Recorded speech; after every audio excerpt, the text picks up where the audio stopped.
सभी श्याम प्रेमियों को जय श्री श्याम, हारे के सारे की जय। दोस्तों, क्या आपके जीवन में भी दिक्कत और परेशानियां बनी रहती हैं?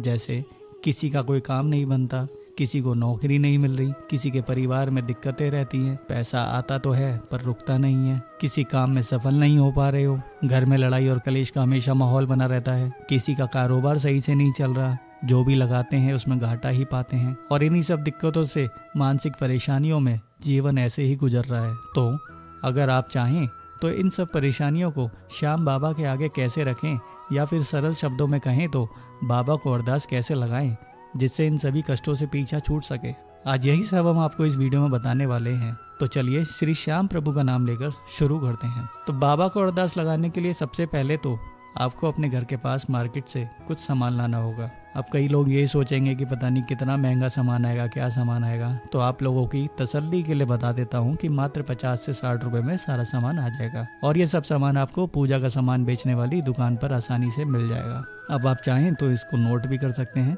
कि आपको क्या क्या लेना है। तो सबसे पहले आपको लेना है एक नारियल, एक लाल पेन का विशेष ध्यान रखना है कि वो नया ही हो। कभी कभी हम दुकान पर पेन चलाकर देख लेते हैं अपनी तसल्ली के लिए कि पेन चल रहा है या नहीं, तो आपको बिना चलाए ही उस पेन को ले लेना है। एक लाल धागा लेना है जिसको हम मौली या कलावा भी कहते हैं, एक साफ कागज या आप चाहें तो 10 रुपए की छोटी कॉपी ले सकते हैं, उसके पेज से काम चल जाएगा। बस इतना सामान आपको लेना है। अब जिस दिन आपको अरदास लगानी है उस दिन अच्छे से नहा धोकर साफ सुथरे कपड़े पहनकर शुद्ध विचार के साथ अपने घर के मंदिर या पूजा स्थल पर बैठें।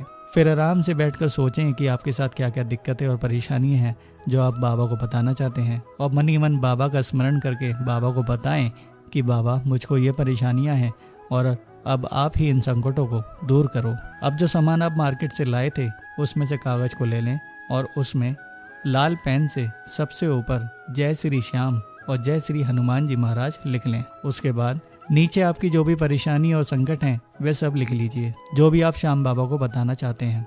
अब लिखते समय भी आपको विशेष ध्यान रखना है कि जो भी आप लिखें उसमें कटिंग या गलती ना हो, इसलिए लिखने से पहले अच्छी तरह से सोच समझ कर ही उन चीज़ों को लिखें।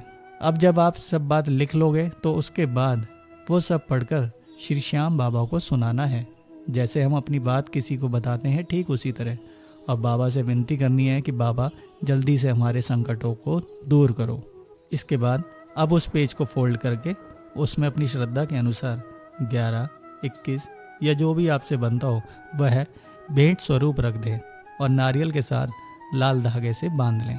अब उस नारियल को अपने घर के मंदिर में श्याम बाबा की तस्वीर या स्मृति के आगे रख दें, या अगर आप चाहें तो खाटू श्याम जी के मंदिर में जाकर वहाँ के जो भी पुजारी या महंत हों उनसे बात करके अपनी अर्जी को बाबा को अर्पित कर सकते हैं। अब बहुत लोगों के ये प्रश्न होंगे कि बाबा को किस दिन अरदास लगाएं। देखिए, इसमें कोई खास दिन की जरूरत नहीं है, आप जब चाहें उस दिन अरदास लगा सकते हैं। श्याम बाबा हर दिन हर पल अपने भक्तों की सुनते हैं।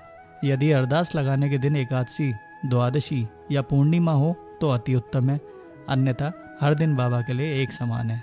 वैसे सुबह का समय ही अरदास लगाने के लिए उत्तम होता है। तो इस तरह से आप घर बैठे ही अपनी परेशानियों के लिए बाबा से अपनी अरदास लगा सकते हैं।